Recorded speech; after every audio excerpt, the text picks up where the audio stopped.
오늘은 누가 그리스도인인가라는 제목으로 같이 하나님 말씀 나누려고 합니다. 여러분 혹시 시 좋아하세요? 시? 제가 이거 혹시 잘 모르실 수도 있는데 한국의 유명한 시인 중에 한 명인 김춘수 시인의 꽃이라는 시입니다. 제가 한번 낭독해 볼게요. 잘 들어보세요. 내가 그의 이름을 불러주기 전에는 그는 다만 하나의 몸짓에 지나지 않았다. 내가 그의 이름을 불러주었을 때 그는 나에게로 와서 꽃이 되었다. 내가 그의 이름을 불러준 것처럼 나의 이 빛깔과 향기에 알맞는 누가 나의 이름을 불러다오. 그에게로 가서 나도 그의 꽃이 되고 싶다. 우리들은 모두 무엇이 되고 싶다. 너는 나에게, 나는 너에게 잊혀지지 않는 하나의 눈짓이 되고 싶다. 혹시 이 시 들어본 적 있으세요? 제 기억으로 저는 고등학교 때 이 시를 이렇게 배웠던 기억이 있는데 이 시가 말씀드린 대로 김춘수라고 하는 시인의 꽃이라는 시입니다. 근데 이 시에 약간 의미가 좀 있는 게, 이런 시는 좀 의미가 되게 중요하다 그러더라고요.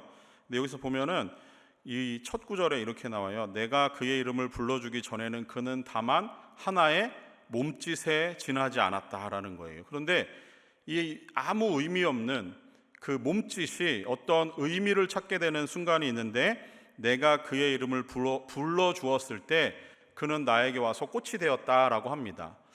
자, 의미 없는 것에 의미를 불어넣는 과정이 이 시인의 보기에는 이름을 불러주는 것, 이름을 만들어주는 것, 거기에 있었다라고 하는 거예요.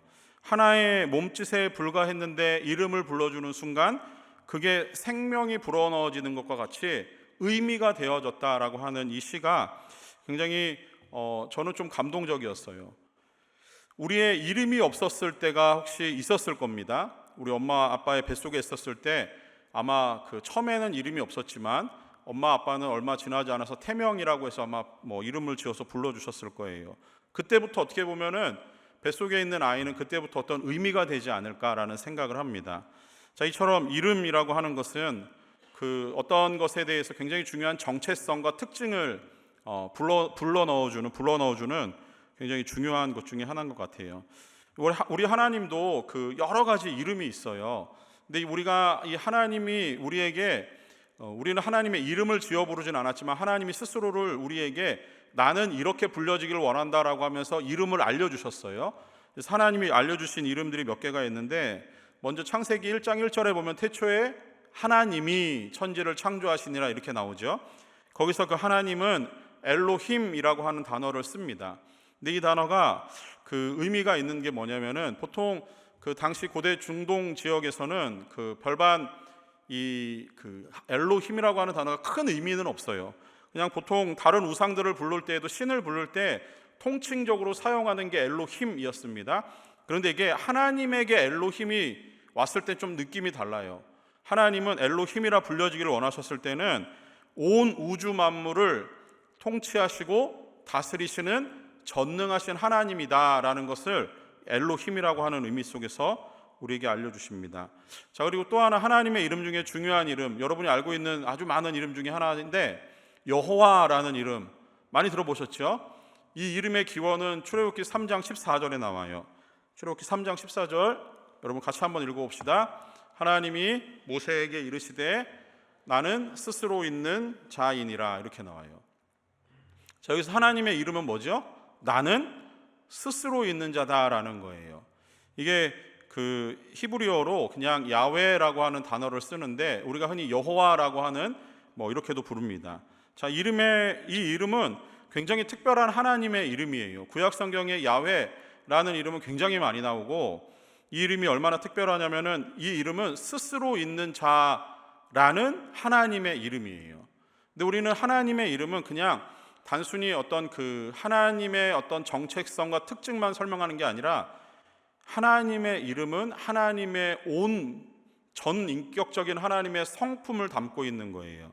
자, 그렇게 놓고 봤을 때 야훼라고 하는 이 하나님의 이름은 이런 겁니다. 누구에게도 소속되어지지 않고 그 어떤 것에도 구속당하지 않는, 아무 것에도 의지할 필요가 없는 절대 지배당하지 않는 그 하나님의 유일성, 그것을 드러내는 이름이 야훼, 여호와라고 하는 이름이에요. 그래서 이 이름은 하나님은 영원 전부터 영원까지 존재하는 영원의 존재자이다라고 하는 뜻도 있고요, 하나님의 어떤 절대성, 하나님의 영원성을 나타내는 이름, 그것이 바로 야훼입니다. 여호와예요.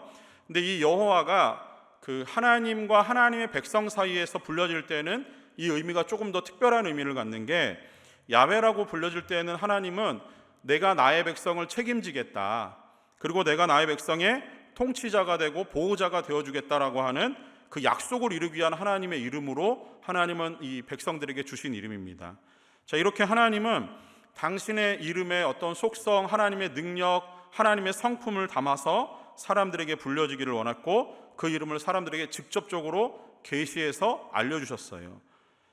또 뿐만이 아니라 하나님께서 성경에 보면은 창세기만 놓고 보더라도 하나님이 이름을 알려주신 적도 있지만, 또 하나님은 사람들의 이름을 지어서 불러주신 적도 있어요. 우리가 알고 있는 아담, 이건 하나님이 지어주신 이름이죠. 아담이라고 하는 의미는 그냥 그 사람이라고 하는 의미예요. 하나님이 아담 스스로 사람을 만드시고 이제부터 너는 아담이다 라고 부르셨어요. 그게 이름이 되는 거예요. 자, 그리고 나서 그 다음 하와 이브를 만드는데, 자, 이브의 이름은 누가 지어줬지요? 이브는 아담이 지었습니다. 하나님이 지어준 이름이 아니고 아담이 이름을 지어서 불렀는데 그게 그냥 이름이 된 거예요. 자, 그 위에도 아브람을 하나님은 아브라함이라고 불러주셨고, 그의 아내였던 사레를 사라라고 불러주셨어요. 아브라함의 아들인 이삭에게도 이름을 지어주셨고, 야곱이었는데 하나님은 그의 이름을 이스라엘로 불러주셨습니다. 이렇게 하나님은 사람의 이름을 지어서 불러주셨어요. 그때부터 그 사람은 어떤 특별한 의미를 담은, 특별히 하나님과의 관계 안에서 이름을 불러주셨을 때는 하나님과의 어떤 교제적인 측면, 관계적인 측면에서 굉장히 특별한 그 어떤 사람의 존재, 그의 특징, 그의 모든 인격이 되는 게 하나님이 불러주신 이름이었다고 하는 겁니다. 그래서 이름이라고 하는 것은 그냥 그 사람의 정체성이에요. 여러분이 김인철이라는 이름을 언제부터 들어보셨는지 모르겠지만 이제 딱 듣고 나면은 머리에 딱 떠오르는 뭔가가 있죠. 그게 바로 이제 여러분들이 저를 생각하는 정체성, 그런 걸 거예요. 그런 것처럼 이름은 불러줬을 때 그것이 특징이 되고 그 사람의 정체성에 대한 한 부분이 된다라고 하는 거죠. 그래서 이름을 부른다라고 하는 거는 굉장히 특별한 의미가 있습니다. 이거는 그냥 단순하게 이름을 부르는 것은 그 사람의 전 인격에 대해서 우리가 존중해 주는 마음도 담겨 있는 거, 그 사람과의 교제와 관계를 우리 스스로가 인정하는 마음으로 그 이름을 불러주는 거예요. 자, 그런 의미에서 우리 옆에 있는 사람의 이름을 한번 불러주면서 이렇게 축복했으면 좋겠습니다. 누구누구야, 너는 참 특별하다. 한번 불러주세요. 이름을 불러주십시오. 옆에 좀 이렇게 쳐다보면서 하시면 참 좋을 것 같은데, 그죠? 막 웃지도 않고 인상 딱 쓰고 인철아, 너는 참 이러면 조금 그래요. 되게 특별한 일들을 여러분은 방금 하셨습니다. 자, 오늘 우리가 읽은 이 성경 말씀 속에도 거의 한 2000년이 넘는 시간 동안, 2000년 정도 되는 시간 동안 예수 그리스도를 믿음으로 구원을 받고 그 예수 그리스도를 그 머리로 생각하며 그분의 뜻대로 살기 위해서 안간힘을 쓰는, 그리고 이 험악한 세상에서 몸부림을 치며 살아가는 그 성도들에게 주어져 있는 이름이 있어요. 그 이름이 그리스도인이라고 하는 겁니다. 오늘은 그 의미에 대해서 우리가 조금 생각해 보려고 해요. 자, 먼저는 그리스도인이라 불려지기 전까지 사도행전에서는 이 어떤 여러 가지 일들이 일어나게 됩니다. 그 중에 하나는 그리스도인이라 불려지기 전까지 이 그리스도인들의 삶, 그 성도들의 삶은 이런 거였어요. 세 가지 정도를 살펴볼 건데, 첫 번째는 그들이 예수님의 증인으로 살아왔던 과거의 행적들이 있었다라고 하는 부분이 되게 중요해요. 사도행전은 예수님이 부활하신 후 하늘로 승천하는 장면으로 이제 1장이 시작을 합니다. 그래서 예수님은 승천하시면서 제자들에게 마지막으로 한 가지 명령을 주세요. 그것이 우리가 잘 아는 사도행전 1장 8절인데 우리 자막을 보면서 같이 한번 읽어보도록 할게요. 자, 같이 읽습니다. 오직 성령이 너희에게 임하시면 너희가 권능을 받고 예루살렘과 온 유대와 사마리아와 땅끝까지 이르러 내 증인이 되리라. 자, 여기서 제일 중요한 한 가지 단어를 찾으려면 뭐죠? 증인이 되라는 겁니다. 증인이 되라는 거예요. 자, 이 그리스도인은 그들이 그리스도인이라 불리기 전에 먼저 증인이 되었다라고 하는 부분이에요. 예수님의 이 말씀을 듣고 이 사람들은 증인이 되기 위해서 꾸준한 삶을 살았습니다. 예수님을 사랑하고 그 예수님의 사랑을 세상에 전하면서 예수님을 믿지 않는 사람들에게 예수님을 보여주는 증인으로 살아달라는 예수님의 이 마지막 명령을 기억하고 그 명령을 실천했던 거예요. 이 명령에서 중요한 한 가지는 공간적으로는 예루살렘과 온 유대와 사마리아와 땅끝이라고 하는 그 어떤 공간적인 의미에서 확장되어지는 그 부분에서 그들에게 있어서는 그게 삶의 영역으로 봤을 때는 삶의 영역에서 증인으로 살아달라는 예수님의 명령을 그들이 듣고 순종하는 중에 있었다라고 하는 겁니다. 예수님과 함께했던 제자들, 예수님을 따르던 모든 사람들은 예수님의 그 말씀을 듣고 증인으로 살기 위해서 부단히 애쓰고 노력하는 가운데 그들의 삶을 복음이라고 하는 것에 전심전력하며 살았던 시간이었어요. 두 번째로 그들이 그리스도인이라 불리기 전에는 그들은 성령으로 충만한 삶을 살고 있는 사람들이었다라고 하는 거예요. 그것이 그 사도행전 2장 4절 말씀에 보면 나오는데요. 자막을 보시면 그들이 다 성령의 충만함을 받고 성령이 말하게 하심을 따라 다른 언어들로 말하기를 시작하니라 이렇게 기록을 합니다. 자, 증인이 되라고 하는 예수님의 말씀을 따라서 이 예수님의 제자들과 사도들은 한 다락방에 모여서 기도하기 시작했어요. 오로지 기도에 힘쓸 때 오순절에 성령께서 그들에게 임하셨습니다. 그들은 하나같이 성령의 충만함을 입고 성령 체험을 하고 난 이후에 그것이 그들을 움직이게 하는 아주 큰 하나의 동력이 되어서 그들은 비로소 이제 움직이기 시작하는 일들을 하게 돼요. 근데 그들이 움직이는 것은 어떤 거였죠? 우리가 좀 전에 봤던 예수님의 증인으로 살려고 하는 움직임이었다고 하는 겁니다. 복음을 전하는 일은 사람들을 만날 때마다 그들의 열심과 노력으로 드러나는 순간이었어요. 실제로 사도행전을 읽다 보면은 사도행전에서는 거의 1장부터 28장까지 거의 매장 한 두세 장 정도 빼고는 모두가 다 고난받고 핍박받는 이야기가 계속 나와요. 매 장마다. 그런데 그럴 때마다 이 내용이 기록될 때마다 복음을 전하는 일에 제자들은 조금도 물러섬이 없습니다. 복음을 전하는 현장은 언제나 사탄의 끈질긴 방해와 핍박이 있기 마련이에요. 그러나 그들이 그 핍박과 어려움을 뚫고 지나가게 하는 힘이 있었는데 그 힘이 바로 성령 충만이었다라고 하는 겁니다. 성령으로 충만하니 그들은 멈춰서지 않는 거예요. 성령의 도움을 따라서 핍박과 어려움 속에서도 증인으로서의 삶을 살기 위해 그 현재 그 삶들을 그들은 뚫고 지나갔습니다. 복음이 전해지는 그 순간부터 그들은 성령 충만함으로 살았다라고 하는 거예요. 세 번째, 그들이 그리스도인이 되기까지는 그리스도의 복음을 위해 살았다라고 하는 거예요. 계속해서 같은 어떤 말을 전하고 있는 건데요. 사도행전 2장 14절 말씀에 보시면은 베드로가 11사도와 함께 서서 소리를 높여 이르되 유대인들과 예루살렘에 사는 모든 사람들아 이 일을 너희로 알게 할 것이니 내 말에 귀를 기울이라 라는 말씀이 있어요. 자, 이 말씀은 예수님의 제자들이 성령 충만함을 받고 이제 비로소 움직이기 시작했다 그랬죠. 그들이 길거리로 뛰어나간 거예요. 뛰어나가서 길거리에서 만나는 사람들에게 자신이 그리스도의 증인으로 성령 충만함을 받아서 복음을 전하기 시작하는 삶을 살았다라고 하는 겁니다. 사람들이 모이건 모이지 않건 그들은 거기에 신경 쓰이지 않아요. 그들은 오로지 예수 그리스도는 구약에서 예언한 메시아이다 라는 것, 그리고 예수 그리스도의 죽으심과 부활하심에 대해서 사람들에게 전하는 일을 멈추지 않았습니다. 구원을 주시는 놀라운 하나님의 이 소식에 대해서, 이 복음에 대해서 그들은 항상 어디서든지 이 복음을 전하는 사람들로 살고 있었어요. 사람들은 사도들과 제자들을 중심으로 모여들었고 베드로가 말씀을 전할 때 이 회개의 영, 성령이 임하셔서 이 말씀을 들은 사람들은 가슴을 치며 통곡을 하고 어찌할꼬 한탄하며 그들의 삶을 돌아보기 시작합니다. 베드로는 그런 사람들에게 예수님의 이름으로 세례를 베풀고 그 사람들에게 성령이 임하도록 그 일들을 하게 돼요. 복음 전하는 일을 하게 되었습니다.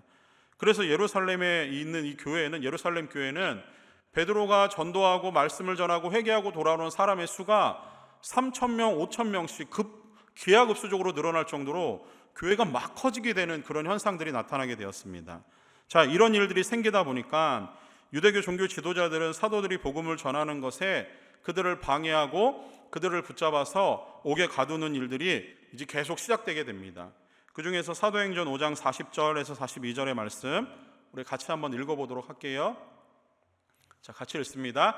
그들이 옳게 여겨 사도들을 불러들여 채찍질하며 예수의 이름으로 말하는 것을 금하고 놓으니 사도들은 그 이름을 위하여 능욕받은 일에 합당한 자로 여기심을 기뻐하면서 공회 앞을 떠나니라. 그들이 날마다 성전에 있든지 집에 있든지 예수는 그리스도라고 가르치기와 전도하기를 그치지 아니하니라. 이렇게 나와요. 그러니까 예수님의 말씀을 듣고 증인이 되는 삶을 살기 위해서 성령의 권능을 받고 충만함을 입은 제자들은 복음 전하는 일을 시작했는데 그때부터 유대교의 핍박이 시작된 겁니다. 그래서 그들은 예루살렘 안에서 복음을 전하는 일에서 계속된 핍박이 있으니까 이제 점점 예루살렘 밖으로 뻗어나가려고 하는 시도를 하게 된 거예요. 이게 복음 전하는 일에 그들이 멈춰서지 않으니까 점점 복음은 예루살렘을 벗어나야 되는 상황이 맞닥뜨리게 되는 겁니다. 그러다가 아주 큰 한 가지 사건을 만나게 돼요. 사도행전 7장에 보면은 스데반 집사님이 순교하는 장면이 나와요. 이 장면이 되게 당시에는 충격적이었지만 이 스데반의 순교로 인해서 복음은 예루살렘을 장악하고 나서 그 이후 온 유대를 향해서 사마리아를 향해서 복음은 뻗어가게 되는 하나의 중요한 원동력으로 순교라고 하는 사건이 사용이 됩니다. 스데반이 설교하고 난 이후에 복음은 이제 비로소 예루살렘과 온 유대 땅을 벗어나서 사마리아를 향해서 나가요. 이게 7장에 나오는 내용이고요. 사도행전 8장에 가면은 빌립이라고 하는 집사님이 사마리아에서 전도하는 내용들이 나와요. 그리고 나서 조금 더 가면 이제부터 사마리아를 벗어나서 이방 땅까지, 이방의 지역까지 복음이 전파되는 내용들이 나옵니다. 자, 이 세 가지를 기억하세요. 그리스도인이 되기 전까지 제가 말씀드린 첫 번째는 뭐였죠? 이 사람들이 어떤 삶을 살았죠? 예수님의 말씀을 듣고 증인으로 살았다라고 하는 거예요. 그리고 살고 있는 중입니다. 두 번째는 뭐였죠?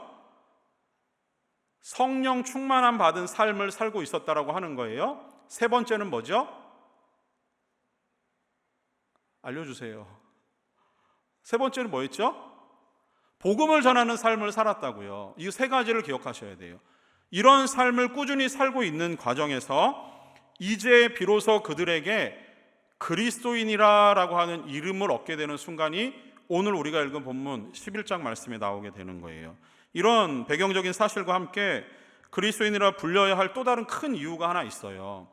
사도행전 11장에 그리스도인이라 불리는 그것에 대해서 얘기를 하고 12장에 가서는 초대교회에 아주 중요한 두 사람이 있는데 하나는 베드로고요. 또 하나는 예루살렘 교회 야고보라고 하는 예수님의 12제자 중에 한 명이 있습니다. 근데 12장에서 이 예수님의 12제자 중에 한 명인 야고보 사도가 순교하는 사건이 나와요. 이 사건은 예수님의 사도들 중에 12명의 제자들 중에 가룟 유다를 제외하고 그 위에 이후에 된 또 한 명의 제자를 제외하고 제일 먼저 죽음을 당한 첫 번째 제자가 이 야고보라고 하는 사람이에요. 야고보가 순교를 당하고 나서 이 부분을 잘 기억하셔야 돼요. 자, 7장에서는 스데반 집사님이 순교당하고 나서 복음이 온 유대 땅을 벗어나서 사마리아로 뻗어나갔다라고 말씀을 드렸죠. 사마리아까지 간 이후에 이방 땅을 향해서 복음이 뻗어나가는 가운데서 중요한 사건 중에 하나가 야고보 사도의 순교입니다. 이 사건을 통해서 비로소 복음은 이방인 지역으로 나가게 돼요. 12장에 야고보 사도의 순교 사건이 나오고 13장부터는 사도 바울이 복음을 들고 이방 땅으로 나가는 그 역사적인 출발 현장들이 나타나게 됩니다. 자, 그런데 복음을 짊어지고 이제 짐을 꾸리고 예수의 증인이 되어서 세상으로 이방 땅으로 가야 되는데 그들에게 필요한 게 있어요. 뭐냐면은 이름이 필요한 거예요. 그러다 보니까 11장 오늘 읽은 우리의 말미에 보니까 세상 사람들이, 이방 사람들이, 예수 믿지 않은 사람들이 그렇게 복음을 위해서 살아가는, 예수의 증인이 되어 살아가는, 성령의 충만함으로 살아가는 그들을 향해서 불러준 이름, 그리스도인이라고 하는 이름을 붙여준 거예요. 그리고 나서 13장부터 사도 바울은 그리스도인이 되어서 복음을 가지고 이방 땅으로 들어가게 되는 거예요. 이게 어떻게 보면 하나님이 굉장히 놀랍게 이 가운데서 역사하고 계시는 것을, 성령이 하나하나의 그 하나하나의 장을 이어주면서 시간적으로 그 삶을 하나하나를 엮어주시는 것을 우리가 보게 됩니다. 그래서 그리스도인이라고 하는 단어는 그냥 아주 단순하게 그리스도를 추종하는 사람들이라는 거예요. 그리스도의 종이라는 의미입니다. 이것을 조금 풀어보면은 이런 거예요. 지금까지 그리스도인으로 불려지기 전까지 있었던 일을 다시 한번 기억해 보면서, 그리스도인은 그리스도에게 모든 희망을 두고 그리스도만을 최종적인 목표로 두고 살아가는 사람들이라고 하는 의미예요. 더불어서 이 이름은 처음으로 사용된 곳이 예루살렘도 아니고요, 유대 땅도 아니고요. 이것은 완전히 새로운 이방 지역에서 그리스도인이라 불리기 시작했다라고 하는데 의미가 있습니다. 그리스도인이라고 하는 이 이름은 예수님을 믿는 사람들이 스스로를 지어서 부르는 이름이 아니라 외부에서 예수 믿는 사람들을 보면서 예수님만 말하고 예수님만 생각하고 세상의 가치관과 원리를 따르지 않고 예수님의 뜻대로 살고자 몸부림치는 그 예수 믿는 그들을 향해서 불러준 이름이었어요. 그리스도인이라고 하는 이름은 실제로 처음에 불려졌을 때는 그렇게 자랑스러운 이름은 아니었던 것 같아요. 안디옥 사람들이 그 이름을 아마 부를 때 아마 이런 뉘앙스였을 거예요. 아유, 저 예수만 아는 저 꼴통들, 저 고집불통들, 왜 저들은 저렇게 답답하게 예수만 말하고 예수만 전하는지, 아우 저 답답한 사람들 하면서 저들은 그리스도인이라고 불렀을 겁니다. 이게 어떻게 나타나냐면은 베드로전서 4장 16절 말씀을 보시면은 거기에 이런 뉘앙스의 말씀이 나와요. 자, 자막을 띄워주세요. 자, 여기 보십시오. 만일 그리스도인으로 고난을 받으면 부끄러워하지 말고 도리어 그 이름으로 하나님께 영광을 돌리라, 이렇게 나옵니다. 자, 그리스도인은 뭐예요? 고난을 받는 거예요. 그리스도인이라 불리는 것은 그 순간에 부끄러운 일이었다라고 하는 거예요. 그런데 그것에 대해서 도리어 불려질 때 하나님께 영광을 돌리라고 하는 거죠. 그러니 그리스도인이 처음에 불려졌을 때는 이게 그렇게 좋은 어감은 아니었던 것 같아요. 자, 그런데 그리스도인, 이게 그들은 그렇게 좋은 부드러운 어감으로 부르지는 않았겠지만 듣는 그리스도인들에게는 하나님께 영광을 돌리는 이름이 되었다라고 하는 거예요.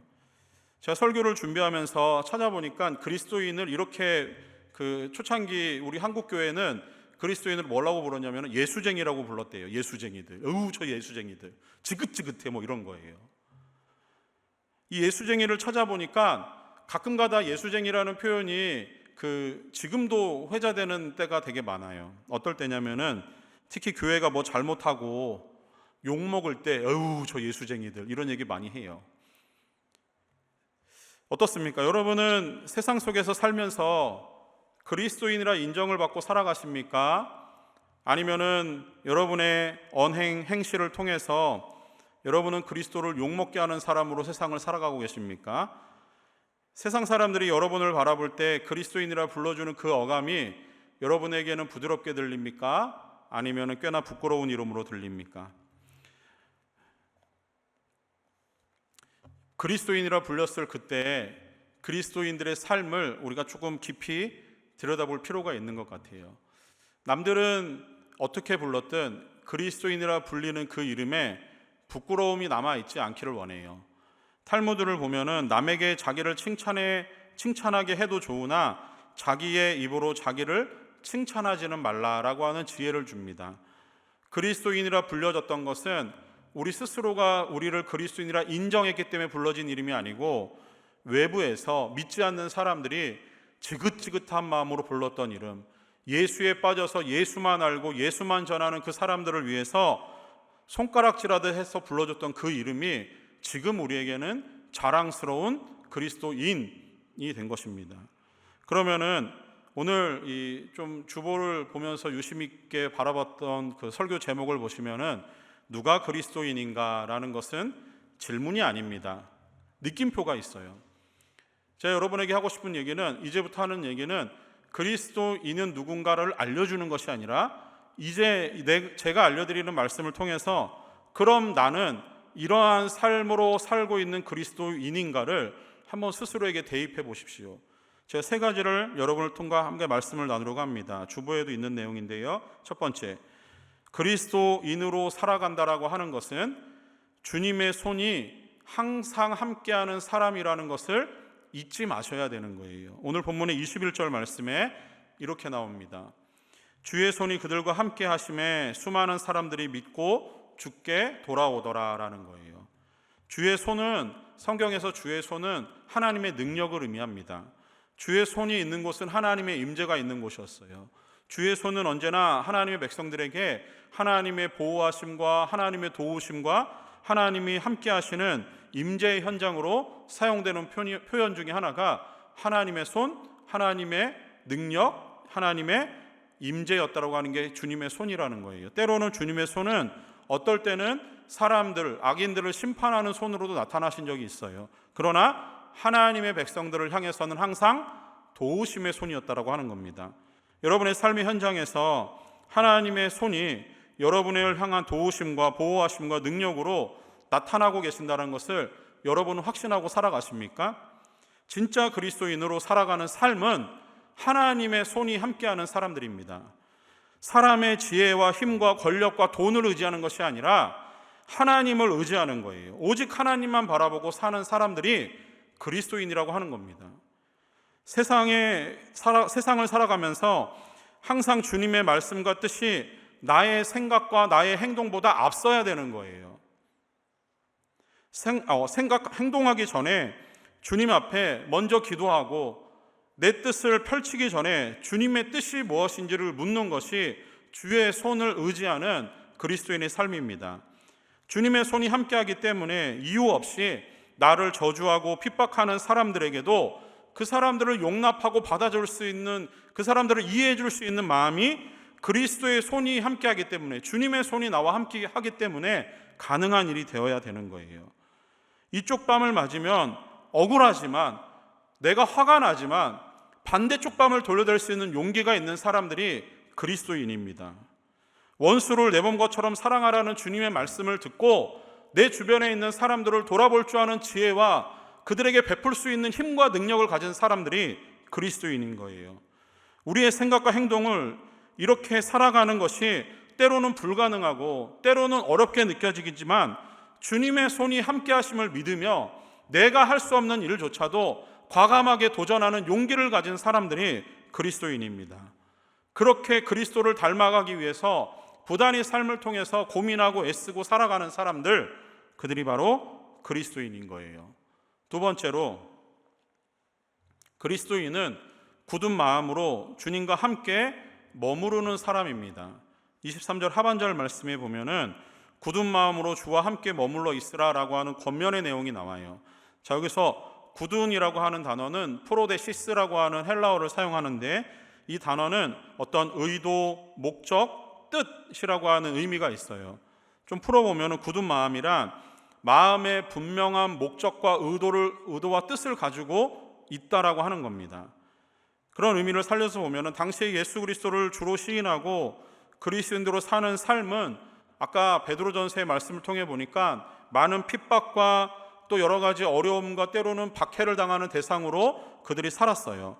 그럼에도 증인으로 살려고 하는 분명한 목적, 성령 충만으로 살아가려고 하는 분명한 의도, 그들이 살아가는 삶이 예수 그리스도를 닮아가려고 하는 분명하고 확고한 뜻, 그 뜻이 있기 때문에 그들은 그런 것들을 통해서도 물러서지 않았다라고 하는 거예요.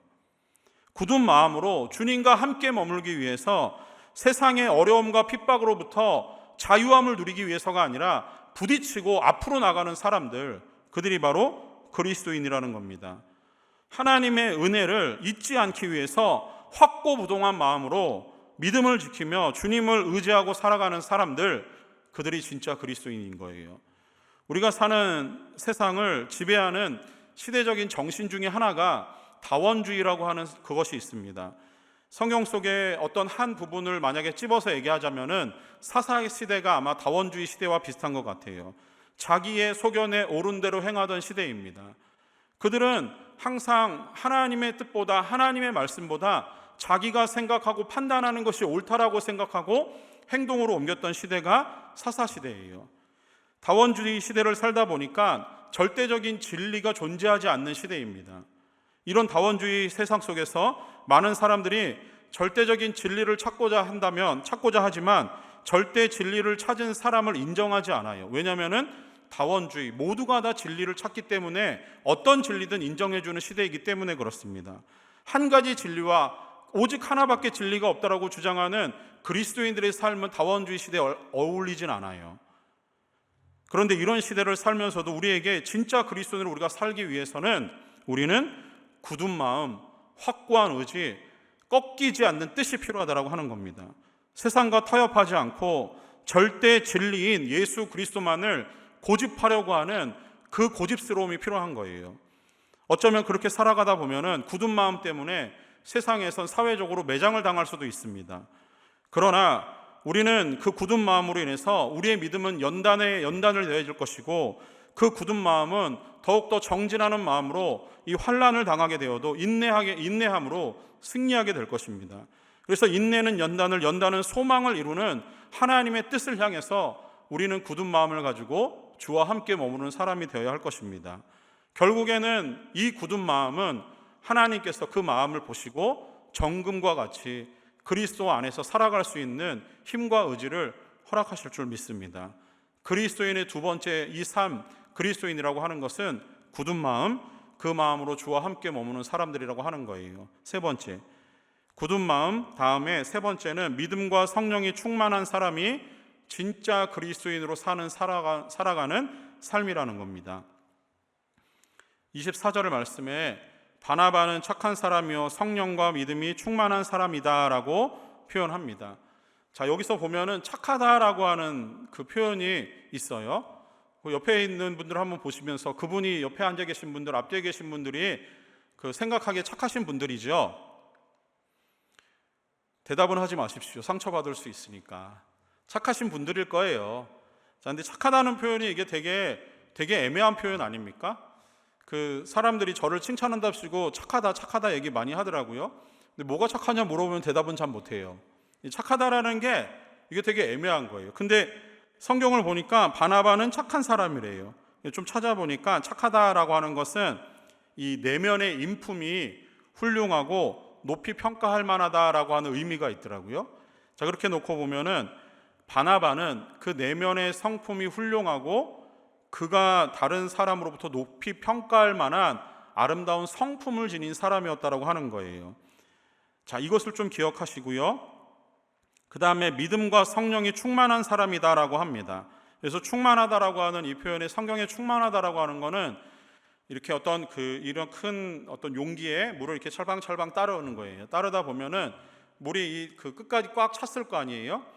그러니까 충만하다라고 하는 거는 꽉 차 있는 상태가 아니라 물을 거기서 더 따르는 거예요. 그럼 어떻게 되죠? 용기에 담긴 물은 밖으로 흘러 넘치게 될 거예요.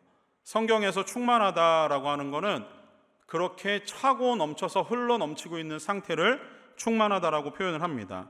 자, 이거는 충만하다라고 하는 거는 어떤 정적이고 갇혀 있는 상태가 아니라 동적이고 역동적인 거예요. 굉장히 역동적인 거예요. 외형적으로 보여지는 거예요. 자, 그러면은 성령과 믿음이 충만하다라고 하는 것을 그대로 한번 대입을 해보세요. 바나바는 그의 성품이 남들이 보기에 칭찬할 만한 성품을 가진 인격자였어요. 더불어 그는 영적으로도 그의 내면에서 뿜어져 나오는 영적인 그 어떤 능력들과 그의 향기가 외면적으로도 충만한 사람이었다라고 하는 거예요. 되게 중요한 겁니다. 그리스도인은 내면의 인품의 훌륭함 뿐만이 아니라 외면적으로도 영적으로도 남들에게 보여지는 부분에 그 본받을 만한 것이 있어야 된다고 하는 거예요. 우리의 내면의 것들이 밖으로 어떻게 흘러나오죠? 주로 우리의 말을 통해서 흘러나옵니다. 우리의 행동을 통해서 흘러나와요. 여러분의 생각들이 어떻게 움직여집니까? 손과 발을 통해서 움직여지는 거예요. 다시 얘기해서 바나바가 착한 사람이었고 영적으로는 성령과 믿음이 충만한 사람이었다라고 하는 것은 그의 전 인격이 예수 그리스도를 향해서 끊임없이 닮아가고 있는 사람이라고 하는 표현입니다. 이게 그리스도인이라고 하는 거예요. 이게 그리스도인입니다. 사랑하는 성도 여러분, 우리는 그리스도인이 맞아요. 예수 그리스도를 믿음으로 구원받은 사람이고 여기 와서 예배드리고 있는 여러분이라고 한다면은 여러분은 그리스도인이 맞습니다. 날마다 여러분은 주님의 손이 여러분의 삶의 현장에서 풍성하게 나타나시고 돕고 계신다라고 하는 것을 의심 없이 믿으시고 임재하시는 하나님의 능력에 의지하며 살아가기를 소망합니다. 주의 손이 보이기 이전에 내 생각과 또 때로는 내가 가지고 있는 능력과 돈과 내가 가지고 있는 가치관을 의지하는 것이 아니라 나는 여전히 나의 경험을 내려놓고라도 주님만 의지하고 살아갈 수 있는 사람이기를 원합니다. 때로는 어떤 유혹 앞에서도 굴복하지 않는 확고부동한 마음으로 예수 그리스도를 붙잡고 살아갈 수 있는 믿음의 사람들이 되기를 원해요. 뿐만 아니라 내면의 아름다움이 외면의 이 밖으로 보여주는 외부적인 행동들을 통해서도 여러분들의 성품이 전 인격적으로 하나님께 영광을 돌리고 모든 사람 앞에 인정과 칭찬을 듣는 그런 믿음의 사람들 되기를 원합니다. 그렇게 예수 그리스도를 닮아가는 것이 진짜 그리스도인이라는 거예요. 그리스도인이라는 이름은 아무나 얻을 수 있는 이름이 아니에요. 스데반처럼 야고보 사도처럼 순교를 다짐하고 나는 죽고 예수로 살아가겠다라고 마음먹은 사람들이 불려졌던 이름이라고 하는 겁니다. 그리스도인이기 때문에 예수님을 추종하는 사람이기에 누구는 십자가에 거꾸로 매달려서 죽었고 누구는 도끼에 목이 잘려 죽었습니다. 누구는 그리스도인이기 때문에 기름에 튀김을 당해서 죽었고요. 어떤 그리스도인들은 굶주림 사자의 밥이 되어서 뼈가 꺾이고 살이 찢어지는 고통 가운데 죽어갔습니다. 그들은 그 죽어가는 순간에서도 순교를 맞이하는 순간에서도 부끄럽지 않았어요. 그리스도인으로 살아가는 게 그들에게는 우울한 일이 아니었습니다. 그 순간에도 그들은 기뻐할 수 있었어요. 이유는 하나예요. 그리스도인이기 때문에 그렇습니다. 우리는 그리스도인이에요. 그래서 우리는 이 땅에서 살면서 세상의 가치와 세상의 원리 앞에 굴복당하지 않고 오직 확고한 믿음을 가지고 여러분의 신앙으로 하나님의 뜻에 순종하며 예수로 살고 예수로 죽는 그런 믿음의 사람들 될 수 있기를 소망합니다. 사랑하는 청년 여러분, 여러분은 장차 여러분이 살아가는 이 사회 속에서 또 혹은 여러분의 직장 가운데 여러분이 소속된 공동체 안에서 여러분은 언젠가 주류에 해당하는 주류적인 역할을 감당할 사람들이 될 거예요. 그 화려한 날을 준비하면서 지금부터 세상 속에서 물러서지 않는 그런 믿음의 사람들 되기를 원합니다. 여러분 젊잖아요. 우리 아직 혈기왕성하지 않습니까? 그리스도인으로 살아가기에 지금보다 더없이 좋은 시절이 없을 거예요. 사람들에게 그리스도인이라 불림받는 것을 부끄러워하지 않을 수 있는 그런 믿음의 사람들 되기 원합니다. 여러분이 가진 젊음의 이 혈기왕성함으로 여러분이 가지고 있는 그 에너지로 세상 가운데 도전해 보세요. 그리고 그 가운데서 세상이 주는 여러 가지 환난과 어려움과 핍박 가운데서도 세상 가운데서 물러서지 마십시오. 그리스도인의 뜻을 향해서 순종함으로 하루하루를 열정적으로 한번 살아내 보십시오. 그리스도인이기 때문에 여러분이 그렇게 살아가셔야 되는 그 시기는 여러분에게 앞으로 다가오는 여러분이 주류가 되는 그 시대를 향해서 나아갈 때 지금 그리스도인으로 살아가는 게 너무 중요한 거예요. 여러분이 맞이하게 될 주류의 시대가 됐을 때 그 시대는 지금보다도 영적으로 어둡고 힘든 시기가 될 것은 불을 보듯 뻔합니다. 그러나 그리스도인으로 살면서 지금 여러분이 물러서지 않고 세상을 향해서 도전하고 복음으로 맞서 싸우고 여러분의 확고한 의지와 부동한 믿음을 가지고 살아간다고 한다면은 여러분이 맞이하게 될 내일, 여러분이 살아가게 될 주류의 그 시대는 여러분들이 원하는 믿음의 승리와 결과와 열매를 보게 되는 그 시대를 맞이하게 될 줄 믿습니다. 그러나 오늘 내게 있는 이 혈기왕성함으로 그리스도인답게 살아내지 못하는 오늘은 내일을 보장받을 수 없는 거예요. 여러분이 살아갈 암울한 주류의 시대는 오늘을 살아내지 않았다는 후회 속에서 내게 주셨던 그리스도인의 정체성을 잃어버리고 살아갔던 오늘이 다가와서 여러분들에게 주류 시대는 슬픔과 걱정과 근심 속에 살아가게 될 것이 뻔합니다. 바라기는 지금을 그리스도인답게 살아가십시오. 여러분이 언젠가 세상 가운데 우뚝 서서 살아가는 그때에는 여러분을 향한 모든 찬사와 기쁨과 박수가 그리스도인이기 때문에 받을 수 있는 영광이 되기를 소망합니다. 우리의 인생이 다하는 그날 구름같이 허다한 예수의 증인들이 우리를 둘러싸고 박수 쳐줄 그날이 있어요. 그때 그 증인들 앞에서 당당하게 한마디 외쳤으면 좋겠습니다. 나는 그리스도인으로 살았노라. 그 외침이 여러분들의 외침이 되고 우리 모두의 외침이 되고 이 세상을 살아가는 우리의 소망이 될 수 있기를 간절히 소망합니다.